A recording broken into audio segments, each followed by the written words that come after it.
चलिए आगे के क्वेश्चंस डिस्कस करते हैं। बहुत इंपॉर्टेंट क्वेश्चन है ये, मेगर से रिलेटेड अक्सर क्वेश्चन पूछा जाता है। मेगर एक उपकरण है, ठीक है, क्या है?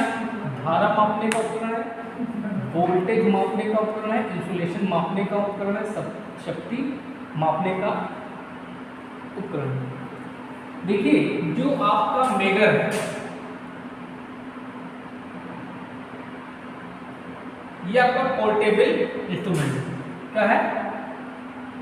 Portable instrument.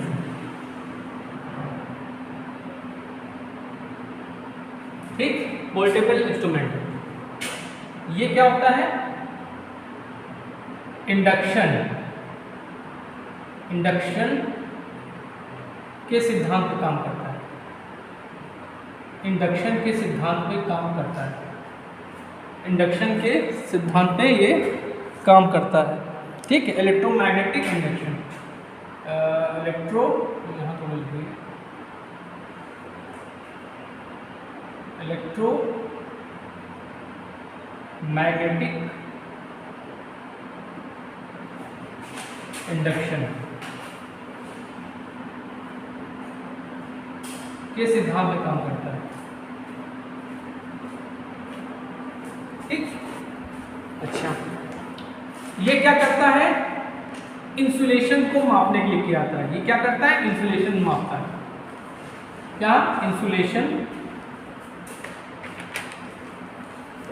इंसुलेशन को मापने में प्रयोग करते हैं। ठीक, इंसुलेशन किसमें नापता है? मेगा ओम में। किसमें? मेगा ओम में। नोट कर लीजिए।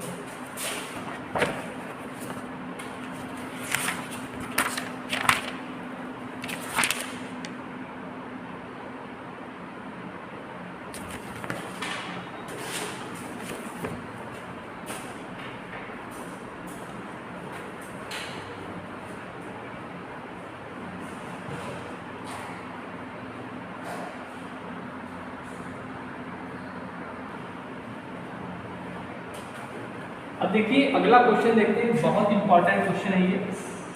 कह रहा है जब 2 वाट मीटर प्रणाली द्वारा शक्ति मापन में जब दोनों वाट मीटर का पठन समान है व विपरीत है, मतलब दोनों की वैल्यू जो है समान है लेकिन जो साइन है वो सेम क्या है? अलग है, भिन्न है, तो यह निष्कर्ष निकाला जा सकता है कि पावर फैक्टर। अब देखिए पावर फैक्टर का फॉर्मूला क्या होता है? cos phi equal to phi cos tan inverse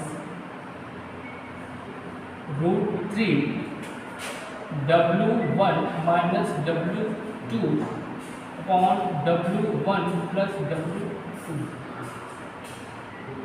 ये होता है। अब ये फॉर्मूला हम लोग इसमें यूज करेंगे। अब ये क्या कह रहा है?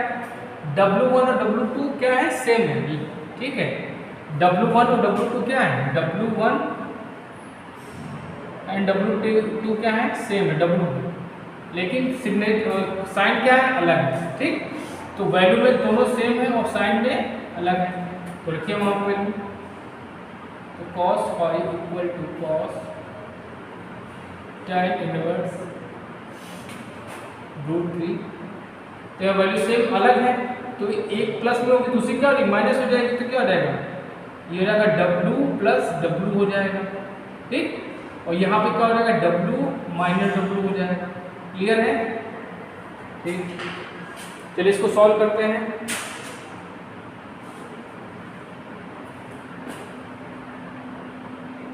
ठीक, तो यहाँ पे क्या हो जाएगा? cos tan इनवर्स, अब यहाँ पे क्या आ जाएगा? ये तो आपका 2W हो जाएगा, नीचे 0 हो जाएगा, तो यहाँ पे आ जाएगा आपका इनफाइनाइट। क्या आ जाएगा? इनफाइनाइट। ठीक है, जैसे मान लीजिए यहाँ पे आएगा 2W/0, यहाँ पे क्या आएगा? 2W/0, और इसकी वैल्यू क्या होती है? इनफाइनाइट होती है, मतलब 1/0 की क्या होता है? इनफाइनाइट होता है। ठीक है, तो ये वैल्यू रखेंगे हम लोग। और tan इनफाइनाइट की वैल्यू क्या होती है? 90 डिग्री होता है। और cos 90 की वैल्यू क्या होती है 0। तो यहाँ पे क्या आ जाएगा 0। क्या आ जाएगा बेटा 0, नोट कर लीजिए।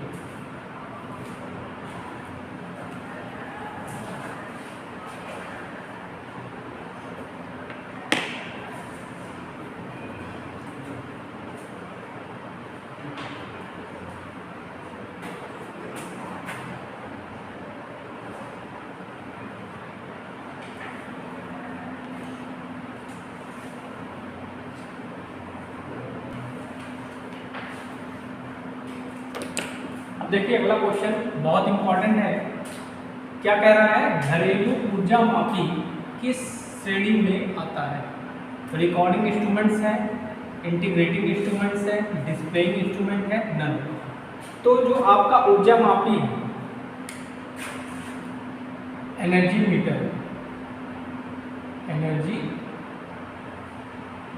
मीटर, ये क्या करता है, एनर्जी को मेजर करता है। क्या करता है, एनर्जी को मेजर करता है। ठीक, अब ये पूछ रहा है किस टाइप का इंस्ट्रूमेंट है, तो ये बेटा आपका इंटीग्रेटिंग टाइप का इंस्ट्रूमेंट है। तो ये होगा इंटीग्रेटिंग टाइप का इंस्ट्रूमेंट।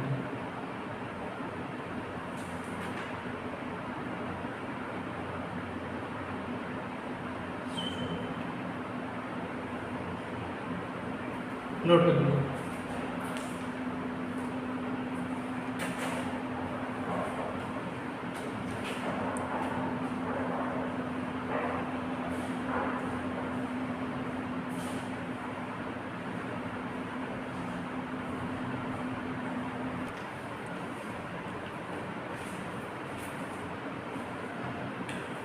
अब देखिए अगला क्वेश्चन देखते हैं।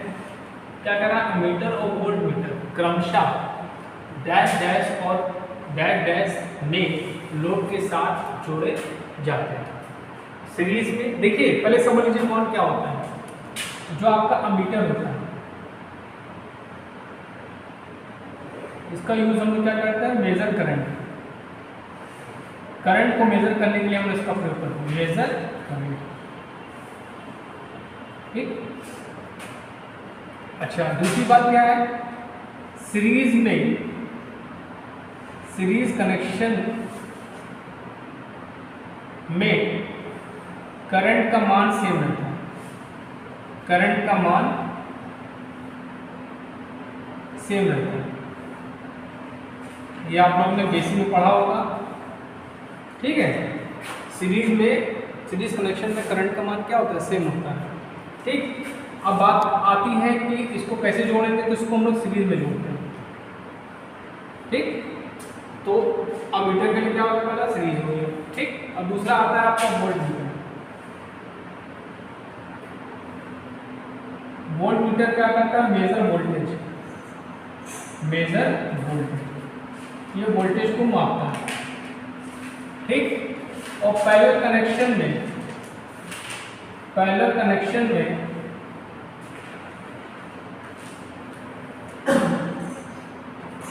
वोल्टेज सेम रहता है, वोल्टेज सेम रहता है। इसलिए इसको हम किसमें कनेक्ट करते हैं, पैरेलल में। उसमें आंसर क्या होगा, तो पहला ऑप्शन आपका बिल्कुल सही है, नोट कर लीजिए।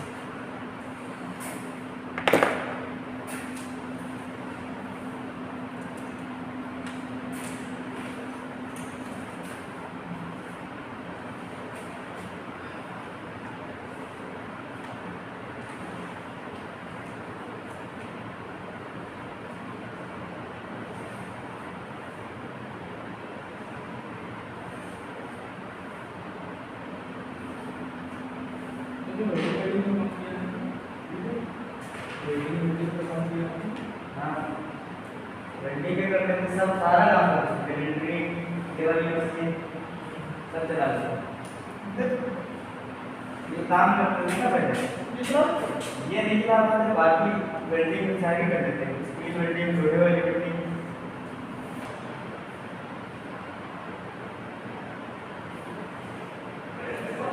चलिए अगला क्वेश्चन देखते हैं। निम्न में से कौन केवल वोल्ट मीटर के प्रचालन में प्रयुक्त होता है? Electrostatic effect, electromagnetic effect, magnetic effect, electrodynamic effect. तो चलिए देखते हैं। तो बच्चों इसमें आंसर क्या होगा आपका? Electrostatic effect.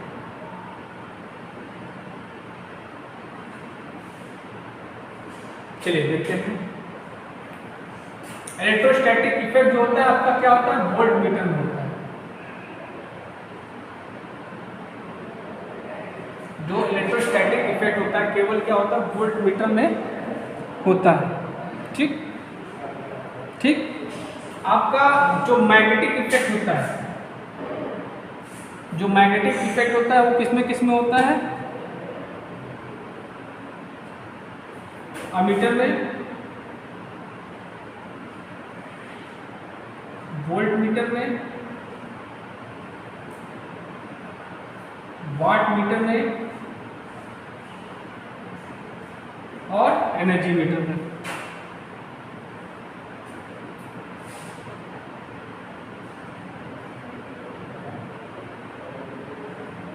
ठीक। अब आता है आपका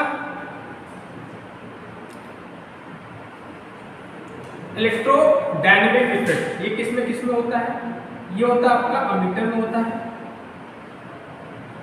वोल्ट मीटर में होता है और वाट मीटर में होता है। ठीक। इलेक्ट्रोडायनेमिक इफेक्ट किसमें होता है? अमीटर में होता है, वोल्ट मीटर में होता है और आपका वाट मीटर में होता है। ठीक। अब आता है आपका इलेक्ट्रोमैग्नेटिक इफेक्ट। ये किस में होता है? ये आपका अमीटर। इलेक्ट्रोमैग्नेटिक इफेक्ट आपका अमीटर में होगा, वोल्ट मीटर होगा, वाट मीटर में होगा और एनर्जी मीटर में होगा। ठीक।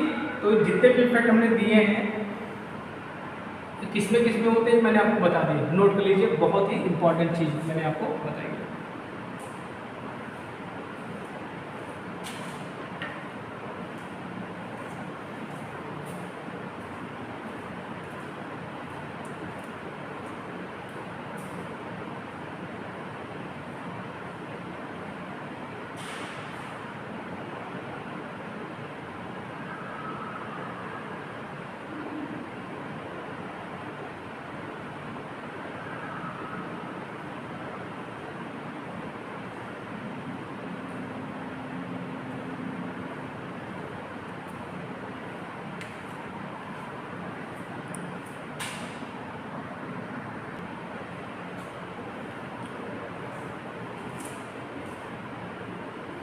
देखिए आज का लास्ट क्वेश्चन है क्योंकि बच्चों गर्मी बहुत हो रही है और आप लोग पढ़ते नहीं हैं, इसलिए इच्छा नहीं हो रही। बस लास्ट क्वेश्चन आप बताऊंगा।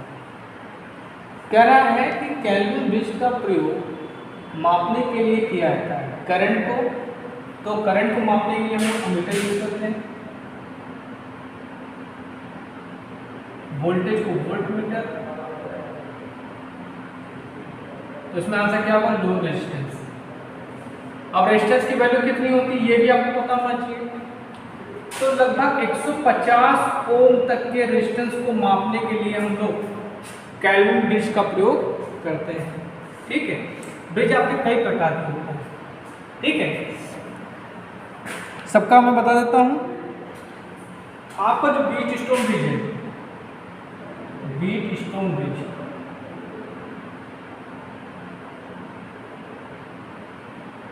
ये किस लिए होता है? अननोन रेजिस्टेंस को ज्ञात करने के लिए। अननोन रेजिस्टेंस, अननोन रेजिस्टेंस को ज्ञात करने के लिए हम लोग बीट स्टोन ब्रिज का प्रयोग करते हैं। ठीक। इसका फॉर्मूला क्या होता है आपको पता है? P/Q = R/S। ये फॉर्मूला हम उसमें यूज करते हैं। अब दूसरा आता है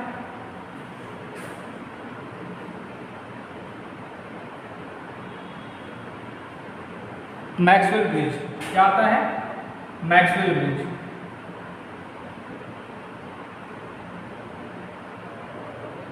ये क्या करता है? इंडक्टेंस ज्ञात करता है। क्या ज्ञात करता है? इंडक्टेंस। इंडक्टेंस को ज्ञात करने के लिए हम लोग मैक्सवेल ब्रिज का प्रयोग करते हैं। ठीक है। इंडक्टेंस को ज्ञात करने के लिए हम लोग क्या करते हैं, ठीक, इंडक्टेंस को ज्ञात करने के लिए हम लोग मैक्सवेल ब्रिज का प्रयोग करते हैं। उसके बाद एक आपका हे ब्रिज।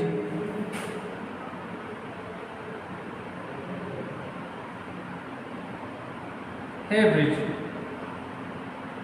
इसका प्रयोग काहे के लिए करते हैं? इसका प्रयोग हम लोग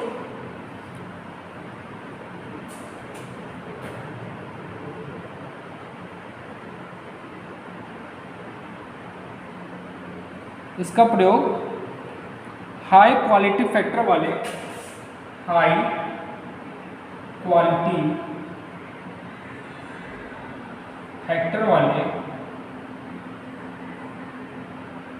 हाई क्वालिटी फैक्टर वाले अज्ञात प्रेरकत्व का मान ज्ञात करते हैं, ठीक। प्रेरकत्व का मान ज्ञात करने के लिए हम लोग हे ब्रिज का प्रयोग करते हैं। अब उसके बाद आपका आता है Schering bridge. Schering bridge,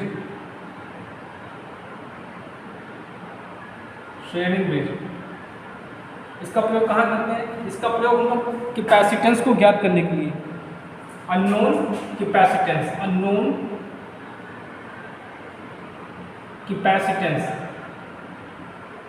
capacitance को ज्ञात करने के लिए हम लोग शेयरिंग ब्रिज का प्रयोग करते हैं।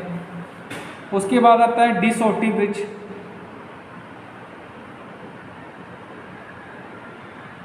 छोड़िए,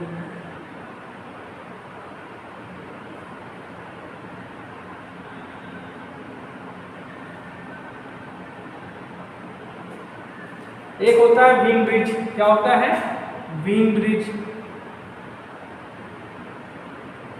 इसका प्रयोग क्या करते हैं? अननोन कैपेसिटेंस को ज्ञात करने के लिए करते हैं।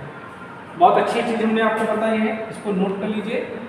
और अगर आप चैनल पर नए हैं तो प्लीज़ मेरे चैनल को लाइक करिए, शेयर करिए एंड सब्सक्राइब करिए, जिससे मैं आप लोगों के लिए अच्छे अच्छे वीडियोस बनाता रहूँ।